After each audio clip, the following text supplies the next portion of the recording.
interview ni Inday Sara. O kasi kahapon, inano ko kahapon, pinakita ko yung in-upload ko yung buong speech niya. Pero ito interview, maganda to dito kay kay Boljak TV, kay Marlica. Kasi yung kinuha ko yung interview sa channel niya. Sinagot kasi dito ni VP Sara yung tanong ng mga media at ng mga vloggers sa Australia. So, pakinggan po natin yung kanyang mga sagot sa mga critical na mga tanong. Walang utal-utal dito. Walang walang mga ganon-ganon dito pakinggan niyo maigi. Here is because I want to of the Philippines. Well, yes. Yan, tinanong siya dito, bakit ka nandito sa Australia? Kasi sabi nung dalawang spokesperson na tanga na pinaglihis sa swelas ng sapatos, ito daw si Inday Sara ay namamasyal lang.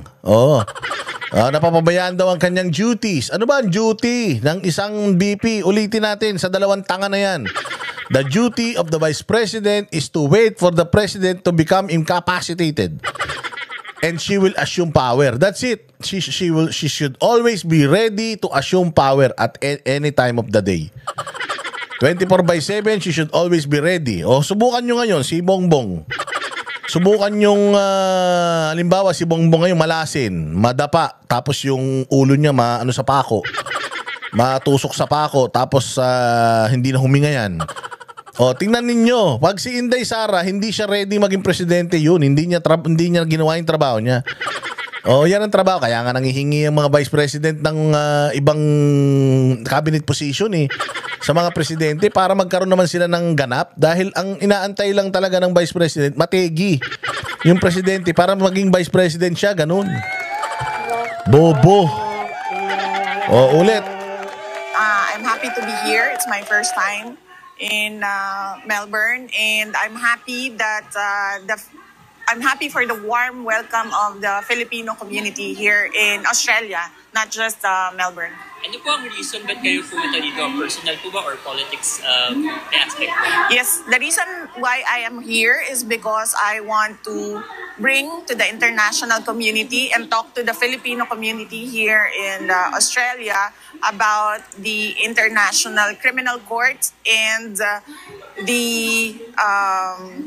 case of former President Duterte, as well as discussing what is happening in our country right now in terms of the performance of the administration of President Marcos. Kamusta po yung family niyo, Vice President, sa mga nangyayari po sa inyo sa former President Rodrigo Duterte at sa inyo ba? Immediate family, meaning my husband and my children, they're unaffected by politics. We don't discuss politics inside the house. My children are aware because they see content in social media, but we usually sit down with them and request them to ask questions directly from me and my husband so that we can answer the questions in their heads. Galing, no? Hay. Ito sana presidente natin, di ba? Yung hindi hindi gumaganon. Alam mo, hindi yung gumaganon. Simple. Tinan nyo, yung podcast ni Bongbong Marcos. Tangina niyan. Scripted na nga yung tanong, hindi niya pa masagot ng diretso. Pero ito coming from an international media or foreign media, tinan mo how Inday Sara is handling the questions, hindi ba?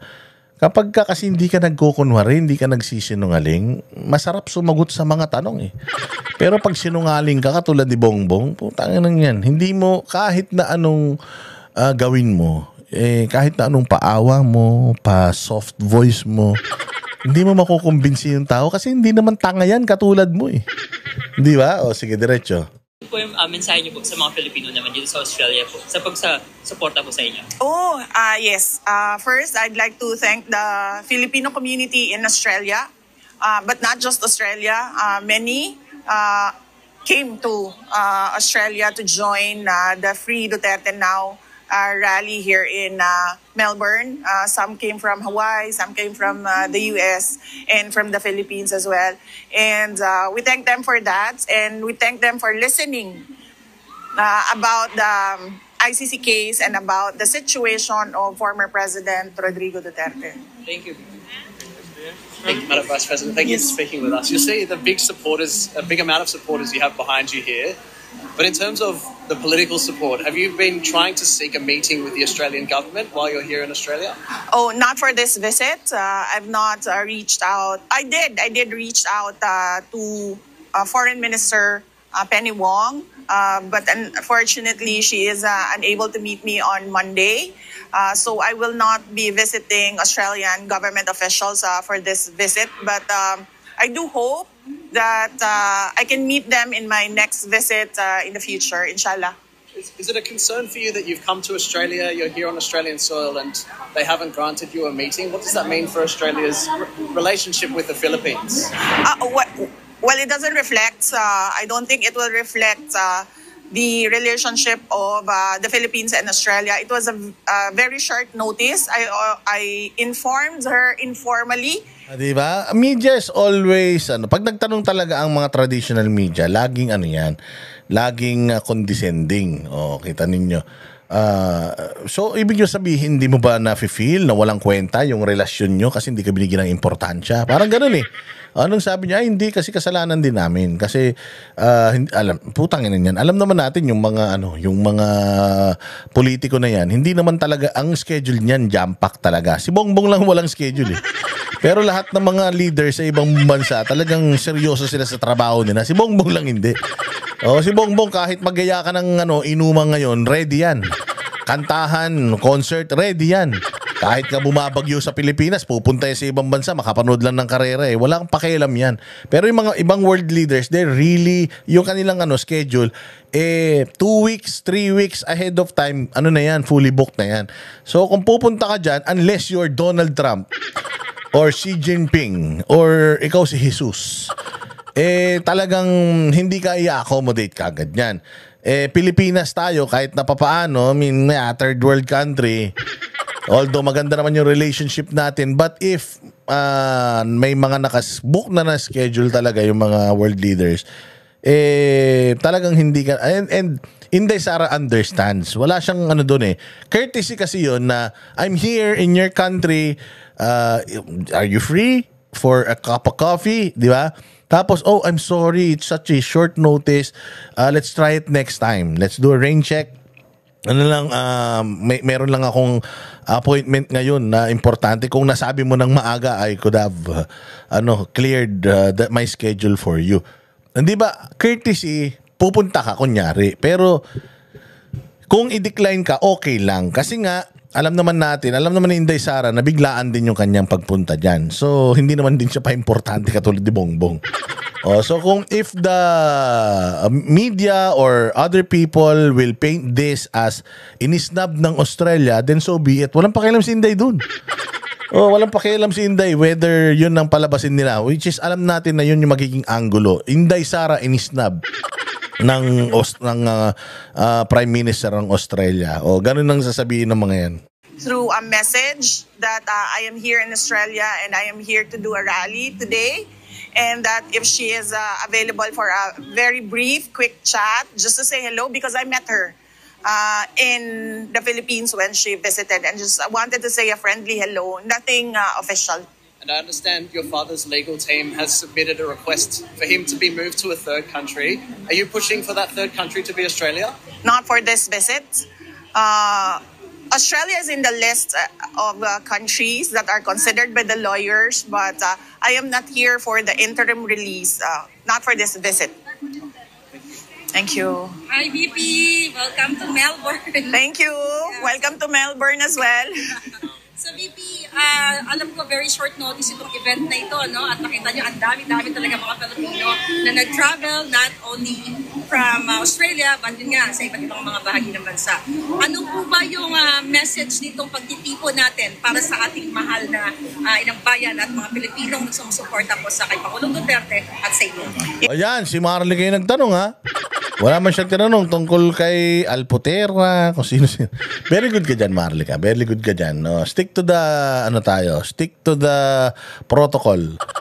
Stick to the, tawag dyan yung, actually, si Marley ka naman, yung ganyan-ganyan niya, hindi naman niya dinadaan sa rally. Di ba? Yun ang maganda. O, nire-respeto naman niya yung rally. Pero sa vlog nga lang niya, back yan. Vlog naman niya yun eh. Sabi ko sa inyo, pwede niyo wag panoorin kung ayaw niyo. Di ba? Kung ayaw yung sinasabi niya, huwag niyo siyang panoorin sa vlog niya. Pero maganda rito kasi nga, yung tanong niya is patungkol talaga dun sa event. At yung, kumbaga, related. So, good job ko dyan, Marlica.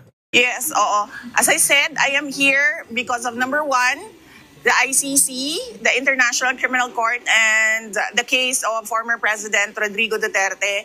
And number two, I am here as well for our country to discuss issues and non-performance of the administration of President Marcos with the Filipino community. All right, thank you.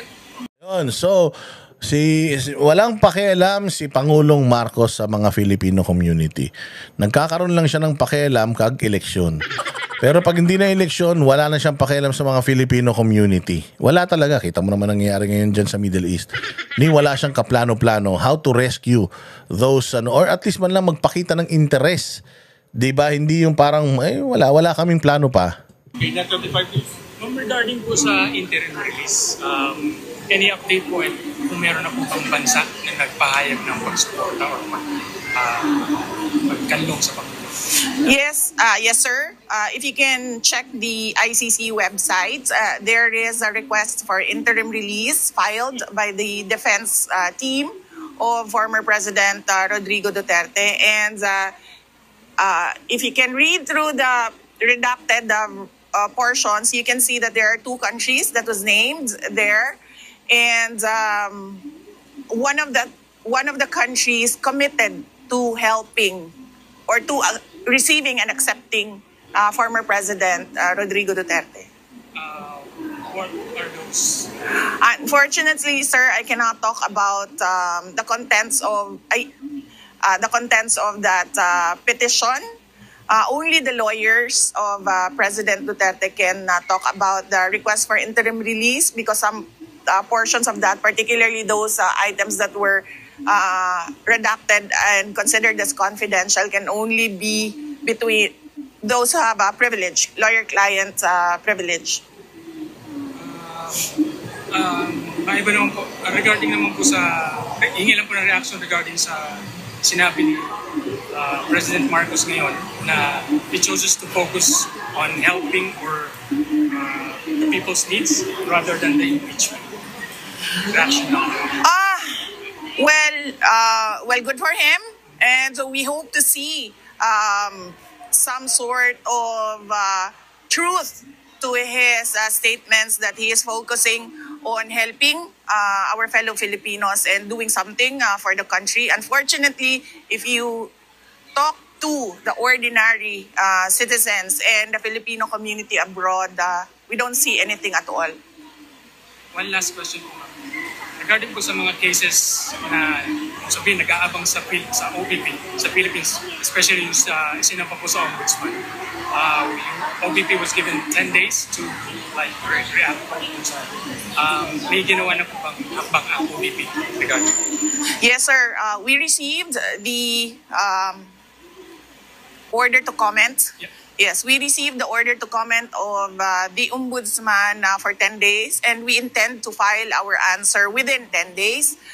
We've been preparing for this since November of 2023, the moment that we heard Representative Castro from the House of Representatives mentioned the word impeachment. So we've been preparing for this, and we've hired lawyers since 2023. So they will answer. We will provide the answer within 10 days. VP, nung nasa The Hague po tayo, na-mention ninyo about the domestic legal remedy for PRRD. Yes. Ano po ba tayong update doon, VP?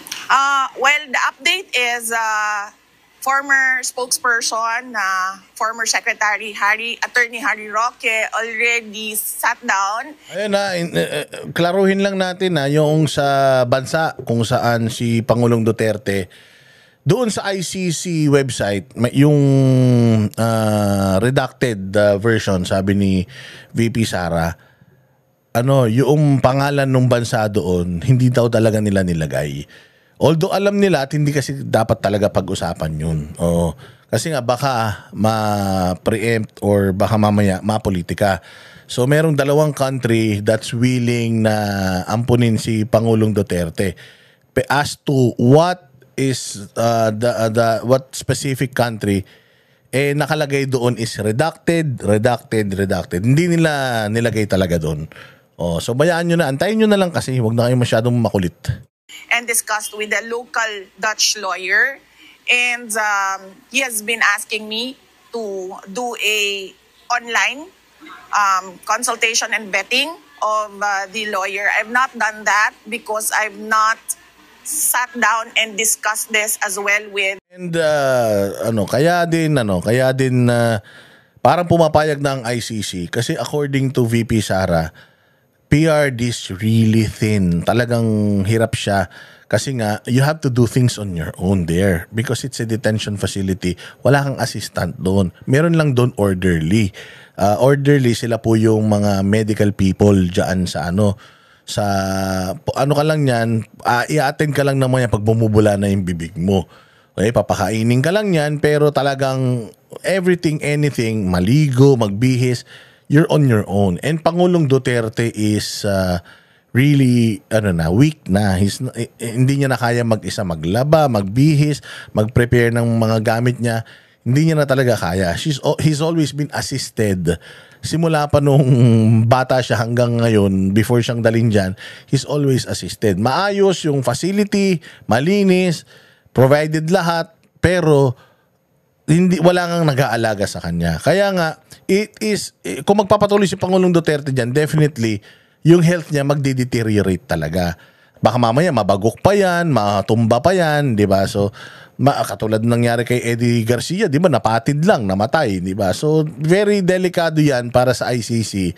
That is why hindi na rin tumanggi pati yung prosecution team. Because ito na nga yung kauna-unahang Asian na leader na tinatry nila, tas ito pa yung unang mamamatay sa pangangalaga nila. I don't think na magiging maganda yun para sa kanila. Ikababagsak talaga ng ICC kapag may nangyari masama kay Pangulong Duterte. So, it's inevitable na si Pangulong Duterte ay makalabas at mapunta sa isang mas maalagaan siya na bansa at facility. And former President Rodrigo Duterte, since he is the client, I think he should be the one to decide, and he should be informed of the other remedies that are available to him. But hopefully, we can avail of all remedies to get to free Duterte now. For the last outlet, SMNI, please. I'm from SMNI. Yes, sir. We will confirm if dadalo po ba tayo sa zona ng BBN. No, sir. I do not intend to attend the State of the Nation address of President Marcos. Miski ako, imbitahan dyan. Di rin ako pupunta. Wala namang kwenta yan. Wala naman sasabihin wala naman sasabihin matino yung ulul na yan sa zona. Imagine niyo 3 years. Mag-isip kayo kung anong nagawa niya. Tangina lahat nga sinabi niyo nung nakaraan, kabalbalan, kinaumagahan, pinatunayan ng kalikasan eh. Nakatarantaduhan yung 5,500 flood control project niya eh. So ano sasabihin niya, panibagong kasinungalingan ngayon? Tanga na lang kayo kung manonood kayo dyan ulit. For the past 3 years, ang dami inutang, walang ginawa yan. Anong sasabihin niya? Nagpunta siya sa DepEd. Nagbare-bare na siya ng lamesa. Nagpunta siya sa airport, nag-check doon. Nagpunta siya sa ganito, sa San Juanico, nag-ala engineer doon. Nagpunta siya sa bumagsak na tulay na marami ng mga subway train na malapit na matapos, ganon. Tanginan yan. Alam natin lahat yan. Hindi yan ang gusto nating marinig. Gusto nating marinig, umangat na paangat na ba niya yung buhay ng mga Pilipino? Kung wala naman, sa loob ng 3 taon, wala namang bagong tulay, wala namang bagong kalsada, wala namang bagong ospital, wala namang bagong eskwelahan. Ano nagawa ng mokong na yan? Ba't ka pa mag-aatin ng zona? Miski ko, hindi na ako pupunta eh. Manunod na lang ako Netflix. Since I don't think he will be providing anything substantial about our country, and it would be best to spend that time with the Filipino community discussing what we can do for the country and to improve the country. Ma'am, may question pa. Natanggap ninyo po ba ang order ng Ombudsman to file counter affidavit regarding issues sa confidential funds? If yes po, ano po yung magiging reaction po ninyo dito? Yes, we received the request to comment of the Ombudsman, and the lawyers are already, as we speak, the lawyers are already preparing for the answer, and the lawyers informed me that we will provide the answer within the period required, within 10 days. So ma'am, last question na po. Yes, sir. Yusek Castro, ma'am, said, and I quote, pang personal o pang bayan? That is the question. This was her reaction, ma'am, regards to your travel dito po sa Australia at sa ibang bansa. Ano po yung nasasabi po? This is, I do not like traveling at all, except for holidays. And clearly, I am not on holiday for this trip.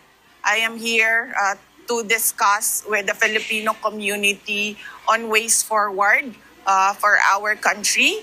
And of course, how we can push the administration to do more for our country. And the Philippine government should not discount the contributions of the Filipino communities worldwide, because first, they've been sending dollars, millions and billions of dollars to the country. And second, they have the experience that people like us who have not worked, who have not lived abroad, they have that experience. So they know the best practices around the world. So it's napakaganda. If you really want to make the Philippines grow, make the Philippines like other first world country, pupunta ka sa mga first world country, you listen to the people there, ano ba yung maganda dito that we can apply sa Pilipinas para naman maging katulad kami nito, bagamat mainit sa Pilipinas, malamig dito, at least man lang sa way of life, umangat tayo. Ano ba yung sa tingin ninyong kaya nating i-adapt sa Pilipinas na mga norms dito, gawain dito, ano ba tawag dito, mga panukala, hindi ba, mga ordinansa, hindi ba na pwede natin gawin sa Pilipinas? Doon ka magtatanong sa eksperto, which is yung mga taga ron sa lugar na yon. If you want Singapore, Philippines to be like Singapore, then you should talk to the Singaporeans. Like Philippines to be like Australia in terms of way of life, magtanong ka sa mga Australian. Same goes with Japan, Hong Kong, whatever. Ganun talaga. So ganyan mag-isip ang isang leader. Yung open yung iyong isip, puso sa lahat ng posibilidad at mga kasagutan. Katulad nito, administrasyon na to. Wala nang ginagawang kabutihan, putang inang yan, ayaw pang nakaririnig ng batikos. Saan ka makakita ng putya sunog yung sinaing, ayaw mong magalit dahil sunog yung sinaing? Di ba? Minsan, ano ba to? Ba't sunog? Yung gaganon ka, mag-apologize ka, pasensya na, sunog eh. Isusunod, di na masusunog kasi nagsiselfone ako kanina eh. Habang nagsasaing ako, ngayon hindi ko na makakalimutan yan. Di ba? Napakasimple naman nun eh. Hindi, ang tapang-tapang nila, sila na nakasunog na sinaing, putang na sila pa. Ikaw magsaing kaya, ha? Ano tangin yan? Kung pinantay mo yung sinaing, hindi sana nasunog yun. O di kadali-dali naman, ba't sunog yung sinaing? Gutom na gutom pa naman ako, sunog yung sinaing. Yun nga, pasensya na. Susunod, hindi ko na susunugin yan kasi kung magluluto ko ulit, bukod sa wala tayong bigas, matatagalan pa. Baka lalo uminit ulo mo, pag di ka makakain. Tiisin mo na lang. Pasensya na, bawi ako susunod. Diba, kasimple-simple naman nung ganun. Walang ganyan sa gobyerno natin. Lahat ang yayabang. Kala mo, ang tatalino, putang ina, ang lalagkit naman. good to sit down and discuss with them. Maraming salamat po. Thank you. Wala na kayo ibang question. Sayang naman yung ating dito, no? Nagbayad tayo. Oo, nagbayad tayo ng plane ticket and all para lang. Diba? Yan si Inday. Naghahanap pa ng tanong. Ang boses ng masa, hindi natatakot. Katotohanan lang, di kami nalulunod. Walang bahid ng sismis, lahat ay totoo. Pag mali ka, babanatan ka. Walang pinipili kulay, wala kaming kinikilingan. Basta para sa bayan, kami lalaban. Pagdama palakpakan, pag mali banatan. Di matitinag, di matatakot, para sa bayan tuloy ang sigaw. Sa harap ng kamera, walang halong takot. Mga baluktot, lahat kayo'y tutumba. Ang hustisya at totoo, yun lang ang mahalaga. Kahit sinong harang, di kami matitinag. Walang pinipiling kulay, wala kaming